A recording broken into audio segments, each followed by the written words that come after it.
Assalamualaikum warahmatullahi wabarakatuh.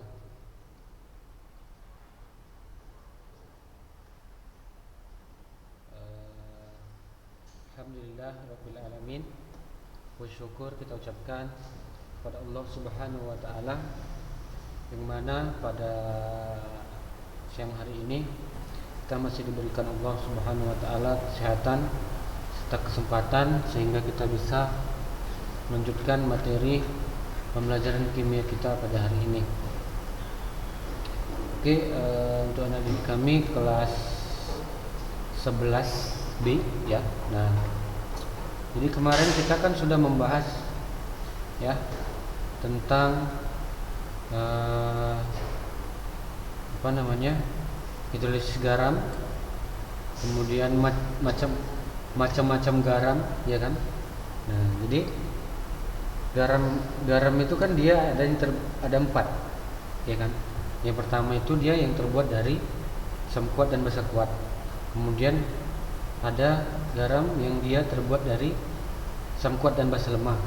Dan ada juga garam yang terbuat dari basa kuat dan asam lemah.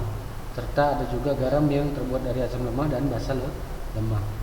Nah, jadi kalau misalkan garam yang terbuat dari asam kuat dan basa kuat, dia tidak terhidrolisis. Artinya dia tidak ion-ionnya itu ya tidak bergabung dengan air gitu. Nah, jadi itulah yang dinamakan dengan tidak terhidrolisis. Nah, jadi kalau misalkan garam dari asam kuat dan basa lemah, garam dari asam kuat dan basa lemah, dia terhidrolisis sebagian. Nah, jadi terhidrolisis sebagian. Nah, di sini yang bercampur dengan air yaitu adalah kation atau muatan positif dari garam tersebut. Nah, gitu ya. Berarti yang bercampur dengan air yaitu yang muatan positif begitu, yang muatan positifnya atau kationnya begitu ya, kation. Nah, kationnya inilah yang akan bereaksi dengan air, yang bercampur dengan air. Nah, kemudian kalau dia garam dari garam dari basa kuat dan asam lemah.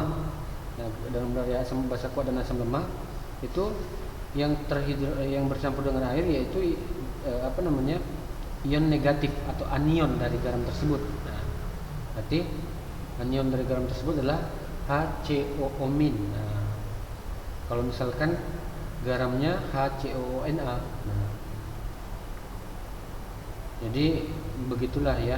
Kalau misalkan dia garam yang berasal dari asam lemah dan basa lemah, dia terhidrolisis sempurna di dalam air begitu ya. Artinya dia terhidrolisis keseluruhan begitu kalau dia garam yang berasal dari asam lemah dan basa lemah. Nah, sekarang kita masuk ke pH larutan garam. Nah, jadi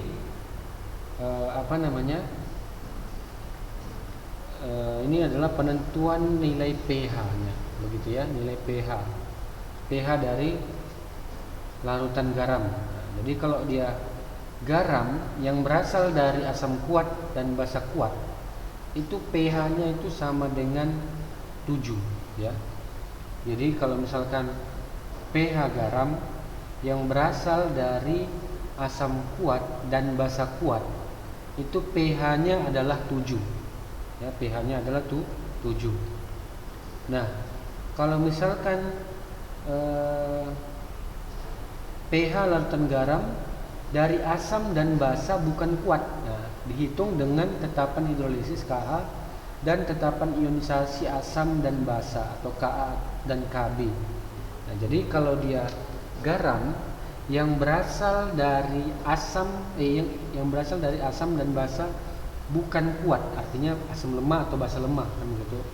Nah, maka dihitung dengan tetapan KH dan tetapan ionisasi asam dan basa. Nah, jadi di sini ada namanya KH. Nah, tetapan ionisasi asam namanya Ka dan tetapan ionisasi basa namanya adalah Kb. Nah, maka di sini ya, kalau misalkan dia garam, nah untuk yang pertama yaitu garam dari asam kuat dan basa lemah. Nah, garam dari asam kuat dan basa lemah, nah berarti sifatnya apa? Sifatnya adalah asam. Tetapi kita kan belum tahu pH-nya berapa, kan begitu. Yang kita tahu pH asam itu di bawah 7, kan begitu. Nah, jadi kalau dia garam yang berasal dari asam kuat dan basa lemah, itu berarti yang menang adalah yang kuat. Nah, selalu yang menang yang kuat. Berarti sifat yang kuat selalu menang, berarti sifatnya adalah asam, kan begitu. Nah, kenapa dia bersifat asam? Karena yang di sini yang menang adalah asam kuat, kan begitu. Maka sifatnya adalah apa? Asam, gitu ya. Nah, jadi kemudian di sini ya, di sini ya, di sini cara mencari pH-nya ya, itu mula-mula kita hitung dulu konsentrasi H positif, konsentrasi H positif karena dia sifatnya asam, maka di sini yang kita hitung adalah konsentrasi H positif daripada apa? Daripada garam tersebut. Nah, jadi cara mencarinya sama dengan akar dari KH dikali Mg. KH itu adalah tetapan hidrolisis. Nah, KH ini cara mencarinya adalah KW per KB atau KW per Ka. Kalau nanti dia sifatnya itu dia basa. Nah, jadi kalau untuk ini ya, untuk kalau dia garam yang bersifat asam, maka rumusnya adalah KH dikali Mg. Mg ini adalah konsentrasi garam. Konsentrasi garamnya berapa? Nah, jadi garam itu juga dia memiliki kepekatan, kan begitu. Konsentrasi garamnya setelah dilarutkan dalam air, maka nanti rumusnya adalah KH dikali Mg ya. KH itu adalah KH itu adalah tahapan hidrolisis. Nah, cara mencarinya adalah KW per KB. Jadi KH ini sama dengan KW per KB ya, KW per KB. Akar dari KW per KB kali Mg berarti ya. Nah, jadi untuk mencari nilai pH-nya sama seperti yang sebelum-sebelumnya, min log H positif. Jadi pH sama dengan min log H positif begitu. Min log H positif. Nah, itulah cara mencari nilai pH-nya ya. Nah, jadi jika garam berasal dari kation atau anion yang salah satunya bervalensi 2. Nah, jadi jikalau misalkan garamnya itu ya, kation atau ion anionnya dia bervalensi 2 ya, satu. Misalkan kita buat ya, contohnya misalkan dia asam kuat sama basa lemah ya. Berarti misalkan contohnya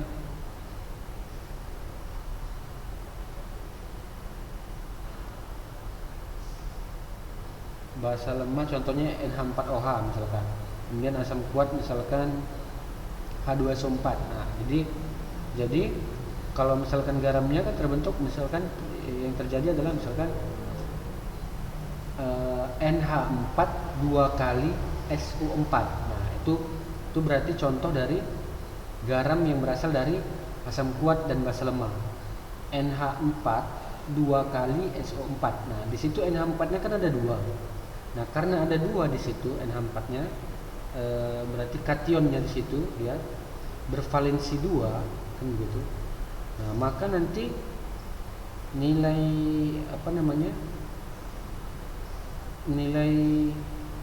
rumusnya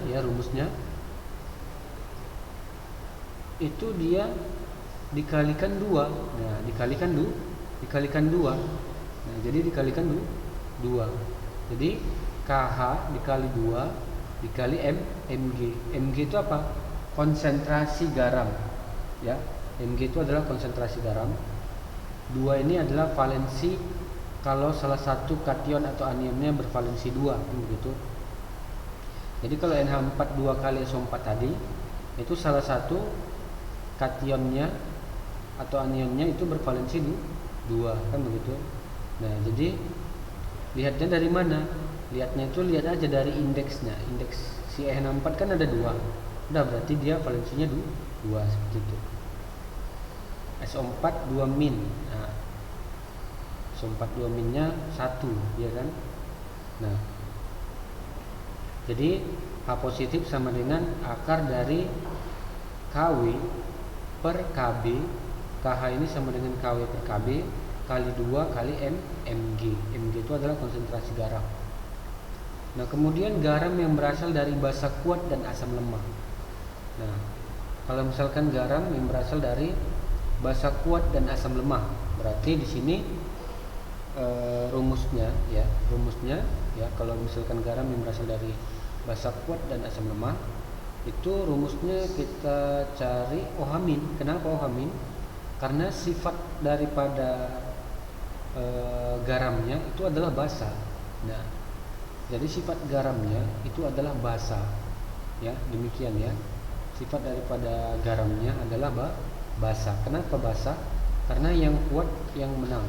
Karena sifat yang kuat yang menang. Nah, jadi di sini sifat yang kuat adalah basanya, kan begitu. Maka yang menang adalah sifat basanya, gitu ya. Maka di sini sifat dari garamnya adalah basa, kan begitu. Sifat dari garamnya adalah basa. Kenapa basa? Karena sifat yang kuat adalah yang menang. Nah, kalau misalkan kalau misalkan yang menang basa kuat, berarti basa, berarti pH-nya di atas 7 begitu ya. Berarti pH-nya di atas 7. Nah, karena pH-nya di atas 7 kan begitu. Karena pH-nya di atas 7, maka kita kan belum tahu berapa nih pH daripada garam tersebut. Nah, jadi cara mencarinya harus kita cari. Ya, cari pH-nya berapa dengan cara kita cari dulu konsentrasi OH- dari garam tersebut, kan begitu. Nah, jadi OH- sama dengan akar dari KH dikali Mg. Mg ini konsentrasi garam, KH itu kalau dia untuk yang garam bersifat basa, rumusnya adalah KW per Ka. Nah, kalau tadi garam yang bersifat asam, dia rumus KH-nya adalah KW per Kb.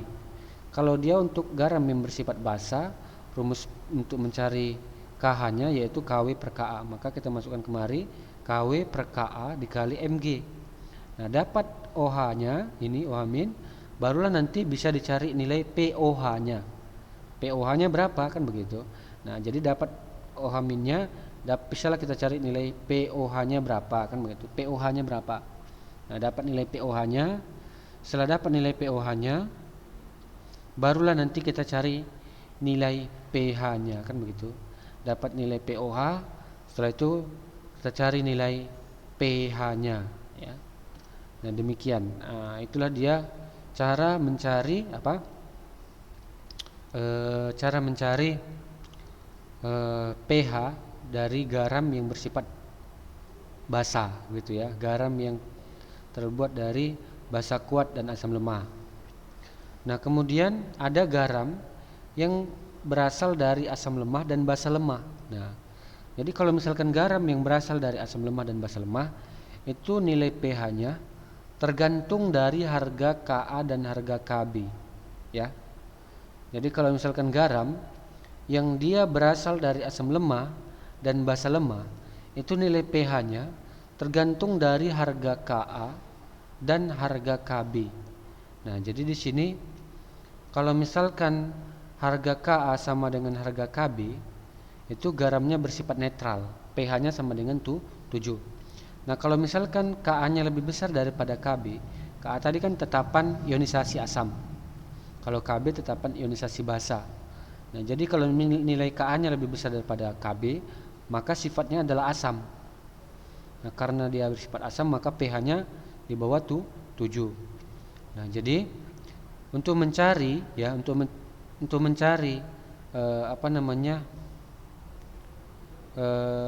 nilai pH-nya, kan begitu.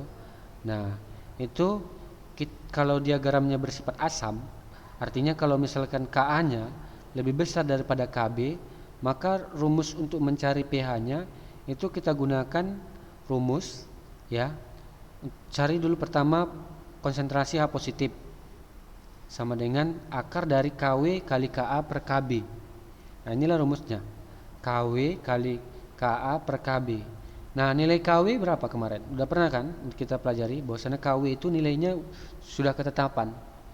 Ya, 10 pangkat min 14. Nah, jadi KW itu dia nilainya adalah 10 pangkat min 14 ya. Nah, jadi akar dari KW kali KA per KB. Nah, kalau misalkan nilai KB-nya lebih besar daripada nilai KA-nya, maka garam tersebut bersifat basa.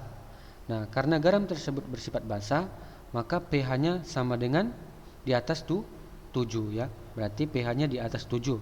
Nah, cara mencari berapa nilai pH-nya kan begitu. Berapa nilai pH-nya? Maka kita cari konsentrasi OH- dulu dari garam tersebut. Nah, karena garamnya bersifat basa. Kalau garamnya bersifat basa, maka kita cari dia OH-nya. Rumusnya adalah akar dari KW kali KB per KA. Nah, dapat nanti nilai konsentrasi OH-nya, kita cari pOH-nya.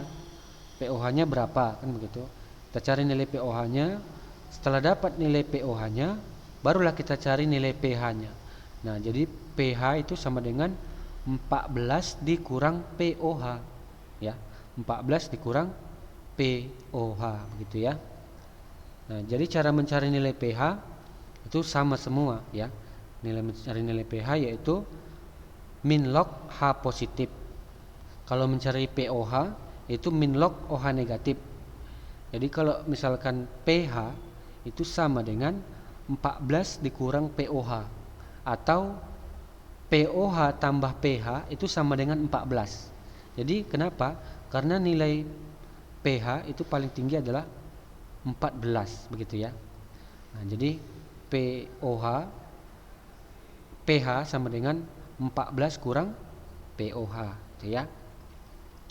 Nah, kemudian ada namanya derajat hidrolisis. Nah, derajat hidrolisis ini adalah derajat yang menunjukkan tingkat kesempurnaan hidrolisis. Nah, jadi cara mencarinya itu rumusnya adalah KW per KA kali mg. KW per KA dikali mg. Itulah untuk mencari untuk mencari untuk mencari nilai derajat hidrolisis ya. Oke, sampai sini ada yang mau ditanyakan kira-kira? Ada yang mau ditanyakan?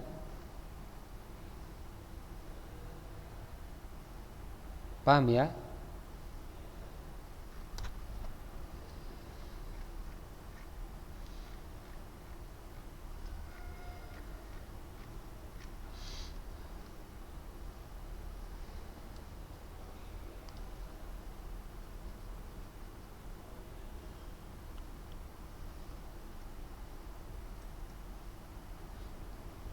Ada kira-kira yang mau ditanyakan sampai di sini?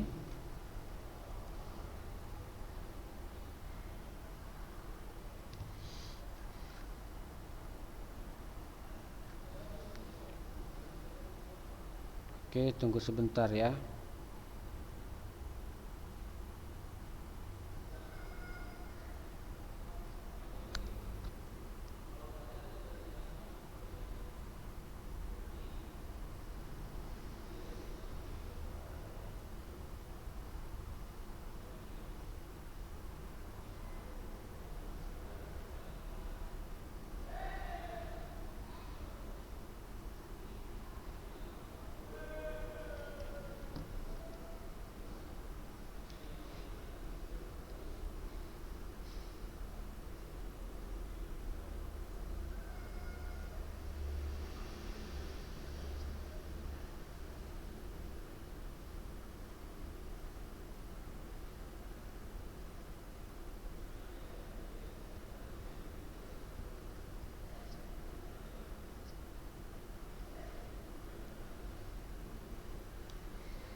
Oke,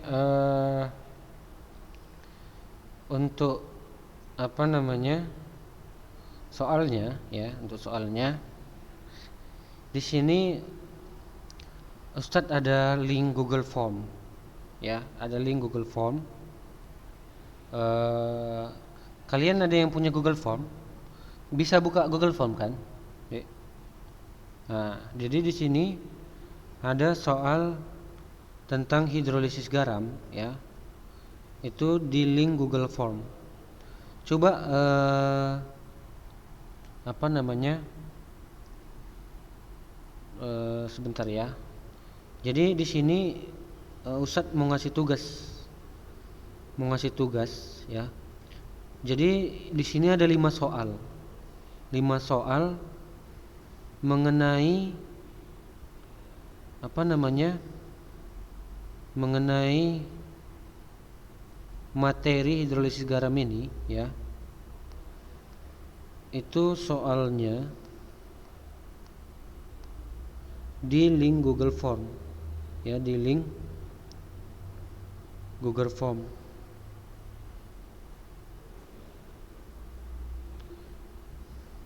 Tapi kalau misalkan kira-kira Ustadz kirim soalnya, bisa nggak kira-kira dikerjakan?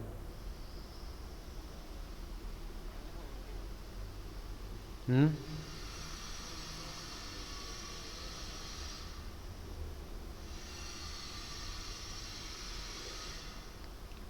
Oke, sebentar ya.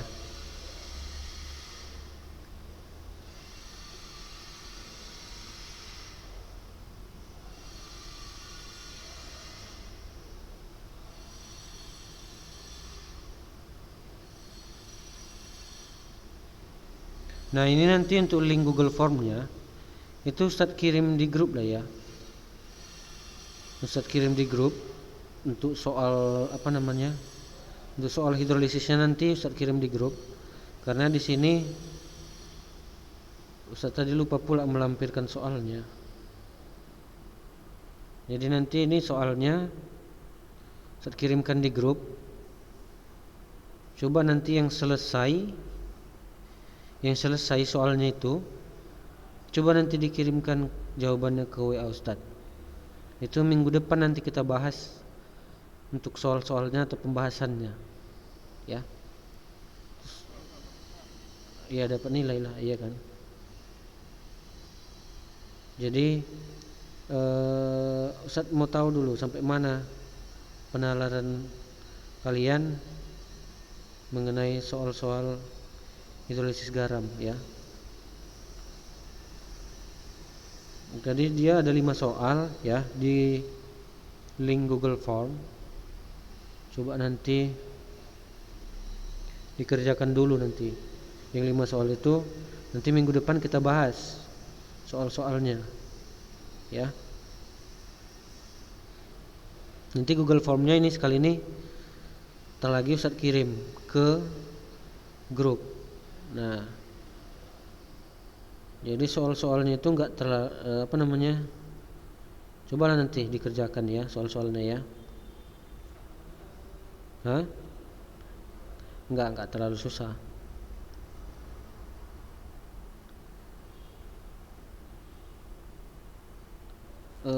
Apa namanya?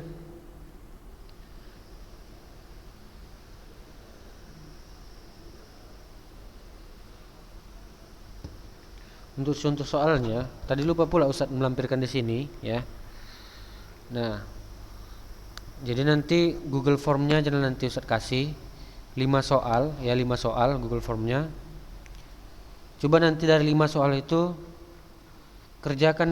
dikerjakan dulu ya sebisanya. Nah, kemudian nanti setelah itu nanti dikirimkan jawabannya ke WA Ustadz ya. Dikirimkan jawabannya ke WA Ustadz. Nah, minggu depan nanti akan kita bahas ya soal-soalnya itu ya. Minggu depan kita bahas soal-soalnya itu. Jadi kita minggu depan tinggal membahas soal-soal aja gitu ya. Oke. Mungkin demikianlah materi kita hari ini ya. karena Ustadz tadi lupa pula melampirkan contoh soalnya ini. Semoga materi kita pada hari ini bisa dipahami. Lebih kurang mohon maaf. Assalamualaikum warahmatullahi wabarakatuh.